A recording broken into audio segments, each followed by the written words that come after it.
Welcome back to the Getting Real basement that's actually upstairs. Jalissa's back. Hi, besties. And we saw Blue Beetle. Yeah, we did. Blue Beetle is the last DC movie in the last version of their cinematic universe. Okay. So that's the reason why no one went to see it. Really? I don't even know that. No one cares about that universe. Oh. And The Flash did really bad. Black Adam didn't do great either. Mm-hmm. So Blue Beetle's feeling the weight of that. Yeah. But we're here to say we both liked the movie. I thought it was a great movie. I'd watch it again. Yeah. I will watch it again. Maybe. I might watch it again.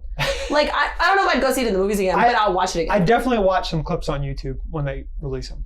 Okay, yeah, same. Or like on TikTok. You know, part 1, part 2. Come back for part 3. Yeah, I'll watch it on TikTok. So it's directed by Angel Manuel Soto, and it stars Cholo Mariduena, Susan Sarandon, George Lopez, and Becky G as the voice of Kajida. I didn't even know that. I found that out yesterday. Last night. Really? After the movie. And I love Becky G. Well, there you go. So like if she wants to give me tickets to her concert after seeing this, she can. Jaime gets chosen by the Blue Beetle, which is basically Venom. Yeah, a little alien. Yeah. But it's like a mix of Venom with Iron Man. Yeah. So he gets like this cool little suit. People kept comparing it to Spider-Man. Yes. It's a lot of mixtures of other comic book stuff you know. Yeah.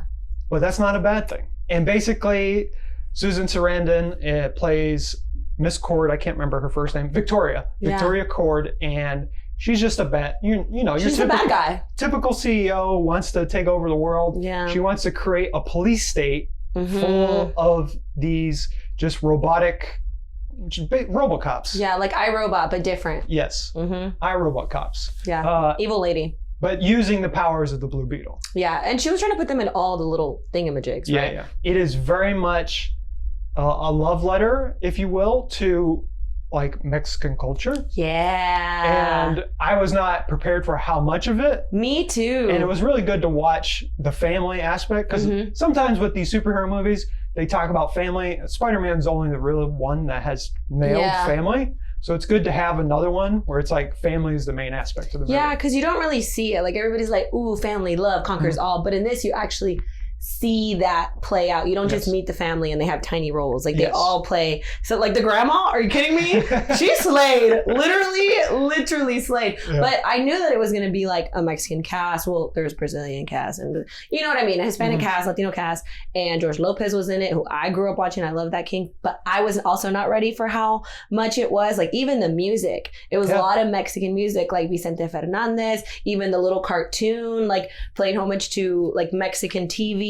It was really big, like the Virgin Mary, My Girl made an appearance. You know, like it was a lot of the culture in there was embedded in such a beautiful way, but also you still had like superpower cool stuff. Yeah, I think the actors and the actresses in this movie really nail the characters. And I didn't really, when I watched the George Lopez show, I never got like hooked to it because it's very much like, sitcom stuff. Yeah, for sure. I grew out of that. But in this, George Lopez is probably the best part. Oh, 1,000%. Yeah. Some people said they expected it to be funnier. I was like, wait, you didn't laugh at George Lopez? Because I laughed at George Lopez 1,000%. Yeah. I think he was one of my favorites. Obviously, like Jaime, like the main character, great. He's good, But George Lopez was so fun to see, especially like in like Mexican culture, like the uncles are rowdy, like everybody makes jokes about that, like the tios and stuff, and he really he was on brand.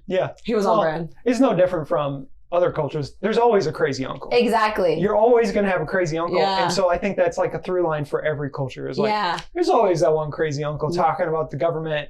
And 1,000%. Half of it's wrong, and you're just like, okay. You're like, go ahead, talk about it. I like too how they spoke in Spanish a lot of it. Like they used a lot of Mexican slang. Like when they were like, "Échame aguas," like how, like watch my back.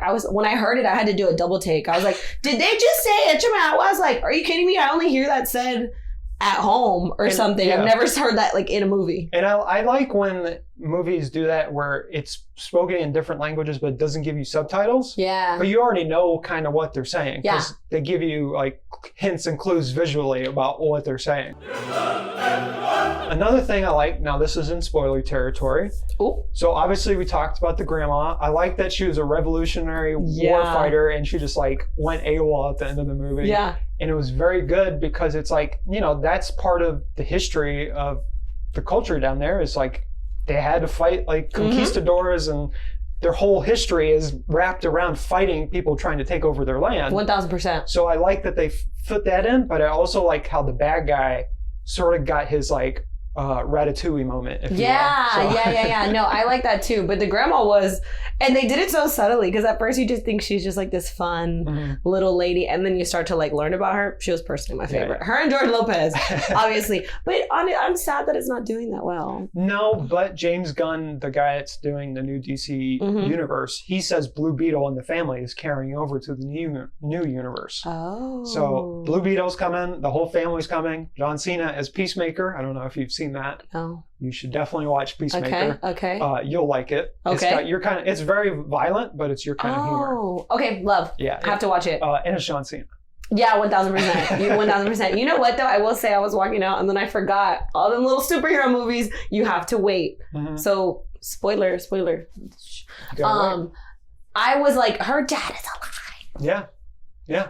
It's the original Blue Beetle. I mean, I know nothing about that. I didn't really read DC Comics as a kid, but I definitely binged the Wikipedia article afterwards. As you should. So I know a little bit now, but I like that they teased it. Me too. And you can cast like a really big actor. I mean, you can have like, I don't know. Who would you pick? Like if you had to pick right now, like if they called you and were like, you get to pick who's going to play Ted Kord.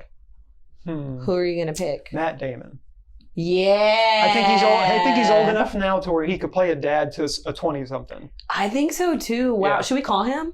I think, well, he can call me. Overall, good movie. Yes. Great representation. Good superhero. This was Jaime's first movie, I think, too. Yeah. I've only seen him. Yeah, I've only seen him like in. And you said he's only 22, so yeah, he's 22. He's got a lot of career ahead of him. I think he did a great job, and he was funny. And how cool he gets to work with George Lopez. Like I want to work with George Lopez and Susan Sarandon. Yeah, George Lopez. I'm sorry. Like, are you kidding me? I would love to sit on a set with George Lopez and eat some hot Cheetos. How many Beatles out of 10 would you give this movie? I'm gonna give this one 9 because I would give it 8, but it made me cry. So like 9, it was very emotional. And when I heard certain songs, I was like a little happy kid. So I'm gonna give it 9 Beatles out of 10 because I wish I could have heard Becky G's voice a little bit more now that I know it was her. Because it did not really sound like her. Yeah. She still slayed. So 9 Beatles. What about you? I'm gonna give it 7 out of 10 Beatles. Okay. I think it's a very good, fine, serviceable comic book movie. Yeah. You have to rate comic book movies different from regular movies because now they've become their own thing. Yeah. And some of them, I would say probably 75% of them are not good. Yeah. So to have this one from start to finish keep me engaged. Yeah. Especially when I knew the cinematic universe is dead. Mm-hmm. So I was very happy with that, but I did get a little emotional with the family stuff. Especially with the grandma was like, at the end, she was like, now we can cry. Yeah. And I was like, that's a good way to deal with like losing someone. That's so true. Growing. Obviously, they're still going to need some healing, but yeah, 7 out of 10. I think it's a great movie. Yeah. I think you should go out to movie theaters and watch it. You should, and get some popcorn. Yeah, I don't. You didn't eat popcorn when you watched it? Not really. Ah! I already had dinner, so I was... Oh, I didn't. So I ate popcorn. I eat my dinner early, usually. Oh, wow. You're such an adult. Yeah. Un esercito di